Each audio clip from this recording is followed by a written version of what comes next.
Yes, hapo papite microphone.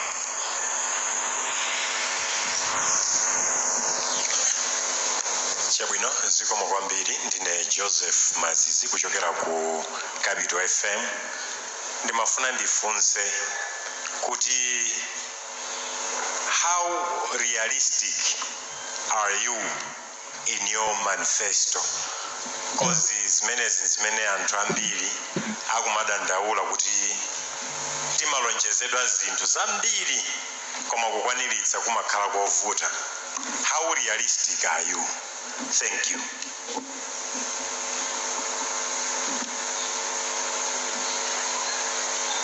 Tingofusira onse po ayankhire nthawi imodzi.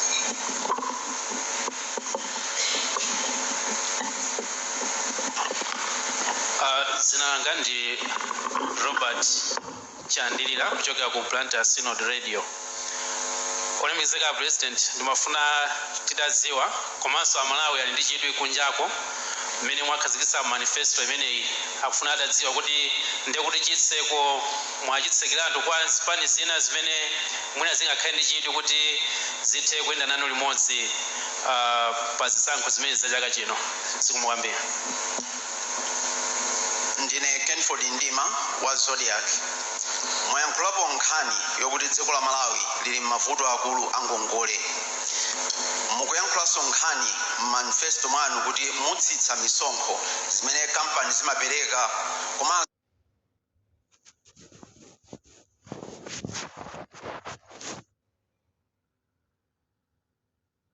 misonkho ya katundu.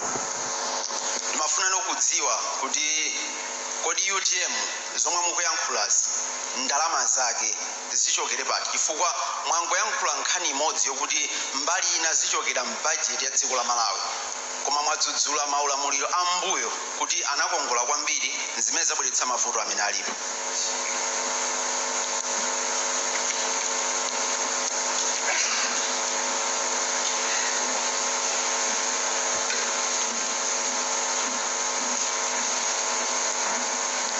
Sowina.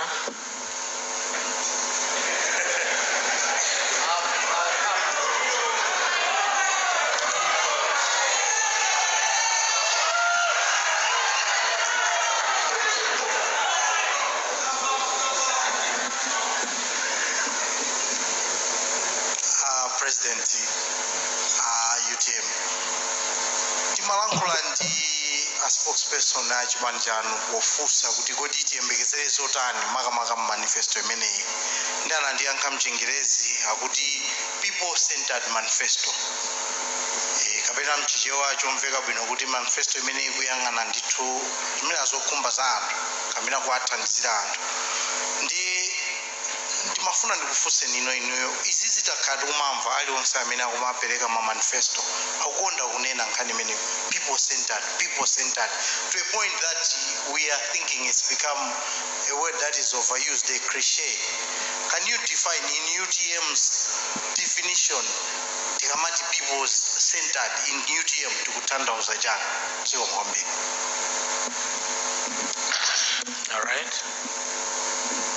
All right, thank you. I'm not a journalist.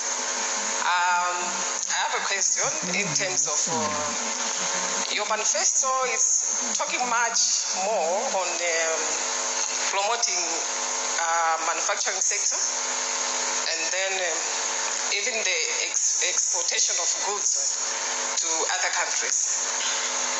One of the things that affect most exporters is on the hurdles that they face when they want to export their goods outside the country. For example, like there are many processes that they have to go through to export their goods. What plans do you have to lessen these hurdles that the people face? Ndithokoze kwambiri chifukwa cha mafunso ameneyo akwana think and follow ofunsa funso loyamba la Mazizi mafunsa chizungu, how realistic are your plans? I think kusiyana kwa ife ndi zipani zina zonena kuti zipani zambiri zikungonena tidzapanga ndinapereka chitsanzo boma lapano limanena kuti ATMM, agriculture, tourism, mining, manufacturing, ndi amangonena pakamwa, amangonena zinthu pakamwa, ndi akapanda kupanganso ndi pakamwa pomwepo basi, pakamwa pabodza. Ifeyo kusiyana kwathu kwambiri tikuti tikudzapanga overhaul agriculture. Tipanga overhaul agriculture popanga pumping 500 billion kwacha chaka ndi chaka kwa zaka 5. Ulimi wathu wa khasu, ulimi wathu wongodalira mvula watikanika over the years. We need to overhaul our farming system. And kusintha kumeneko zikufunika tikemo ndalama. Mukanena kuti pakhomo pano tifuna kuti tichoke nyumba ya rent, tikalowe nyumba yathu, mukagule plot, mukapeze malo, muyambe kumba njerwa, muyambe kumanga. Ndiye kuti mukhala ni nyumba yanu muchoka pa rent. And that's how realistic our plans are. Tikunena kuti tikonzese ulimi, tikamo ndalama zakuti ulimi tukonze. Tifuna tiyambe kudalira za migodi, tikamo ndalama 500 billion kwa chaka ndi chaka mu ntchito za migodi, ndicho linga migodi idzuke. Mu zaka 5 zoyambirira tifuna tidzutse migodi 10. Actually, ndikanakuonetsani document print out tapanga cost mgodi uliwonse meti kufuna tipange develop in the next 5 years. Tikudziwa ndalama zake zifunike pa mgodi uliwonse pa zaka 5 izi titsekula migodi 10. We have costed and we have a budget for that. That is how realistic our budget is, our plan is. Komanso tukamba zoti malo ambiri akhala ndi tikonza za tourism, za manufacturing, konseko titsika ko ndalama that back up our plans. Mukaona MCP akamanga ATMM amangonena, mukaona budget mwawo mupeza kuti budget yafuna alimbikitse migodi, koma ndalama zopita ku migodi nzochepetsetsa kwambiri budget. Mulimbikitsa bwanji ugodi pamene ndalamazo mulibe. Ndiye ifeyo our plan is realistic. Chifukwa kuti ifeyo we are putting our resources in our plan. By the way, during the late Bingu Mutharika's regime, I was his budget director. Ndiye I'm familiar. This is my familiar territory. But also area to that, Sijati Magamba Zamai Growth and Development Strategy, I was the economic director in the Ministry of Economic Planning and Development. Timapanga blueprint ya MGDS, it was thoroughly costed. Mukamango nena zinthu popanda budget simungapange deliver. Kwa mukanena chinthu nduyika ndalama, you are very assured kuti zimene zichitika. Actually, if you tell we can brag and we can assure Malawians, ndi fetoka ametana kuti tipanga za migodi ndalama zake izi. Ndi fetoka tanena kuti tikonzaso nkhani ya ulimi ndalama zake ndizi. Ndi fetoka tanena tipangaso tikonzaso zokopa alendo ndalama zake ndizi. Ndi fetoka ametana kuti tikonza za mafakitari anyamata apese 5 million jobs ndalama zake ndizi. Ma manifesto ena onse alibe. Go and check.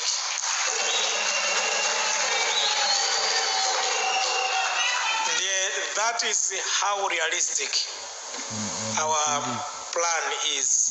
And tanena kuti in the first 100 days za office ntchito yambirira budget imene ali nayo MCP tikudzayisintha tikangolowa mboma tikupanga budget ya new one zonsezi muzazipeza mu the first budget 4.9 trillion yambirira ndi azimenezisi zina zonsezo zidzabwera pamwamba pa zimenezi. That's how realistic our budget is.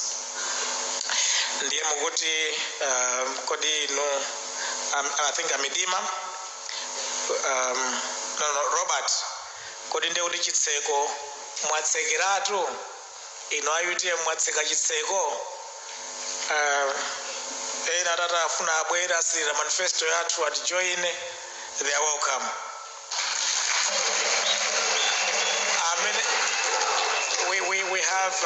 We have our brother, His Excellency Mark Katsonga Piri, and the PPM amene asainira dzulo kuti tigwirira ntchito limodzi ngati aliponso ena afuna tipange join. Our door is open. Our door is open, and actually I think we are still discussing with a few others that also want to come and join us in this fight. Therefore, they are welcome to do that. Nkhani ya Ngongole versus the reduction in taxes. Ndifunso limene lilofunika kwambiri kwa ifa Malawi ndi zimene manena kuti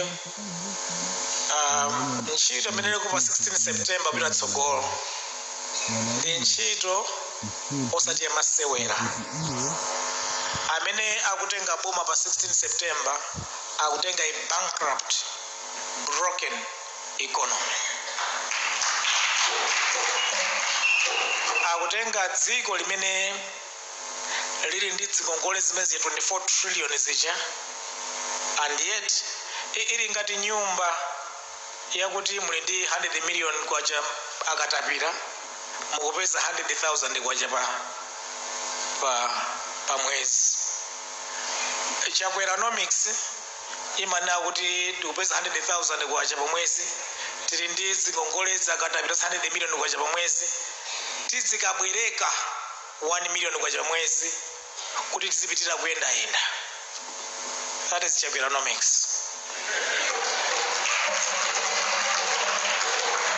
Banja ilili olo mufune musafune mapeto yake mudzikhwedza mudzimangira mufa.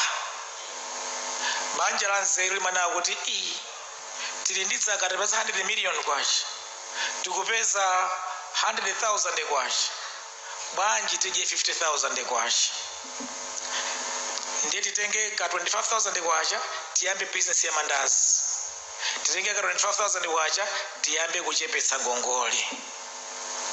Imeneyo ndi the UTM plan.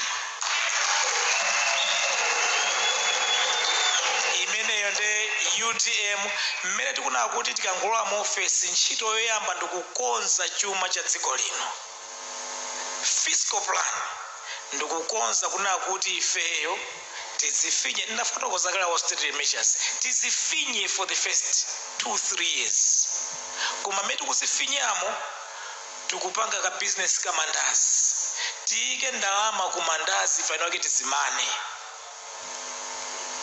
Tikatero ka business kacheka kamakula tichoka pa 100,000 tikumamba pesa 1 million, tikupeza 20 million, tikupeza 100 million. Ngongole tikuchepetsa ukuka ndalama kopisika ukwera. In that way you balance quickly our books, and ana aja timavutika kwa atumiza maskulu abwino aja, they will not go maskulu abwino. Tiye mbapeza good health service, ticho kwa nyumba ya rent ipya nyumba yatu, tiye mbapeza galimoto yabwino yomayendera. Imene yonde UTM's fiscal plan.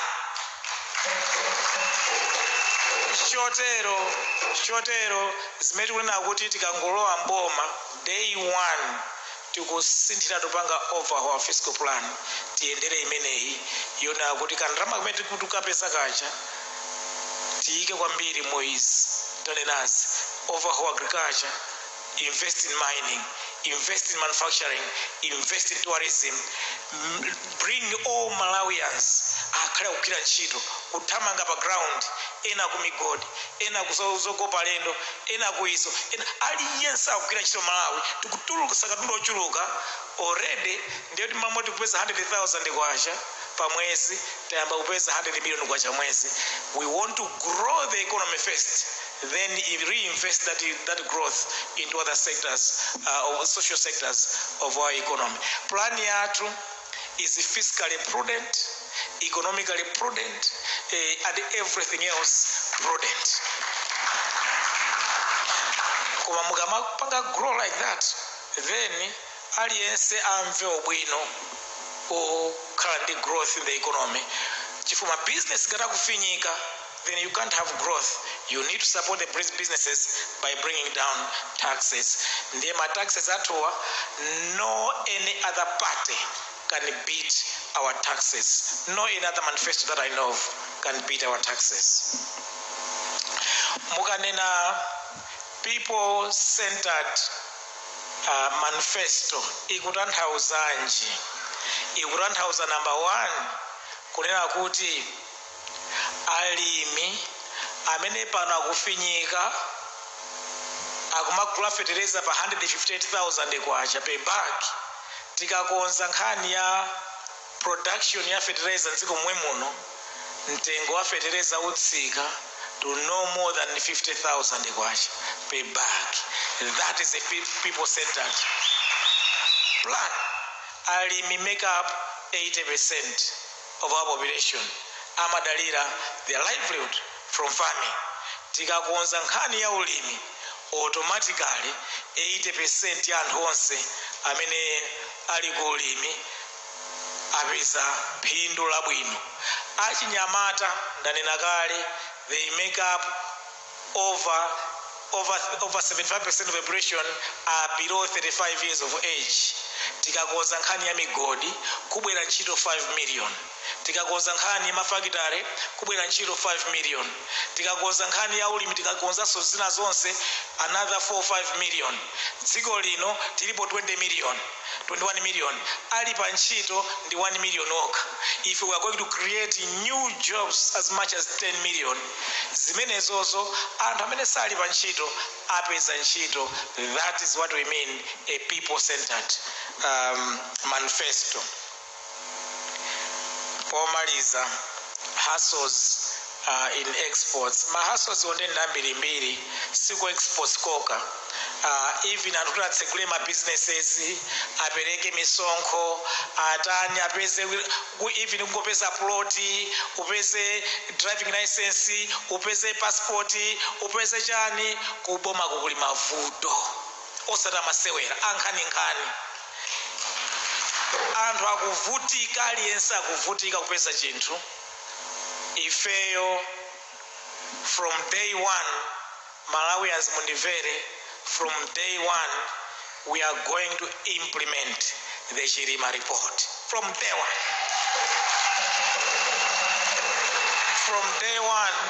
From day one, that becomes a blueprint for public service reform. Tukutsaitenga imene ija anatipatsa kale what we need to do. If you from day one tukutsaitenga imene ija, we are going to overhaul the entire public service in Malawi, make it more business friendly so that we move the country forward. Day one.